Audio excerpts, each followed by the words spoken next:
भारत में कॉकरोच जनता पार्टी क्या है और ये मोदी हुकूमत के लिए दर्द सर क्यों बनती जा रही है?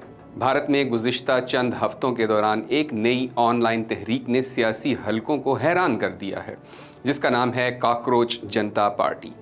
उसकी शुरुआत उस वक्त हुई जब 15 मई को भारतीय सुप्रीम कोर्ट के चीफ जस्टिस सूर्यकांत ने एक समाअत के दौरान जाली डिग्रियों के ज़रिए पेशों में दाखिल होने वाले अफराद को पैरासाइट्स और कॉकरोच करार दिया। अगरचे बाद में उन्होंने वजाहत दी, लेकिन सोशल मीडिया पर शदीद रद्द-ए-अमल सामने आया। उसी रद्द-ए-अमल के नतीजे में अमेरिका में मुकीम भारतीय नौजवान अभिजीत दीपके ने कॉकरोच जनता पार्टी के नाम से एक तंजिया ऑनलाइन तहरीक शुरू की, जो देखते ही देखते लाखों नौजवानों की आवाज़ बन गई।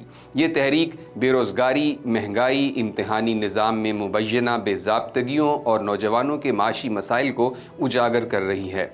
चंद ही दिनों में इसके सोशल मीडिया फॉलोअर्स की तादाद करोड़ों तक जा पहुंची। भारतीय हुकूमत ने उसके एक्स अकाउंट पर पाबंदी लगाई, लेकिन नाकिदीन के मुताबिक इस इक़दाम ने तहरीक को मज़ीद शोहरत दे दी।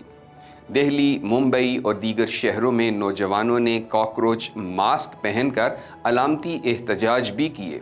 अब सवाल ये है कि क्या कॉकरोच जनता पार्टी वाकई एक सियासी जमात बन सकेगी? बाज़ मुबस्सिरीन इसे महज एक मीम मूवमेंट करार देते हैं, जबकि दूसरे माहिरीन का ख्याल है कि उसने भारतीय नौजवानों की नाराज़गी को एक मुनज़्ज़म आवाज़ दे दी है।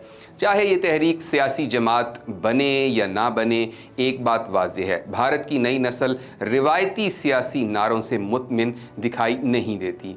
मज़ीद खबरों और अपडेट्स के लिए देखते रहिए vnews.pk।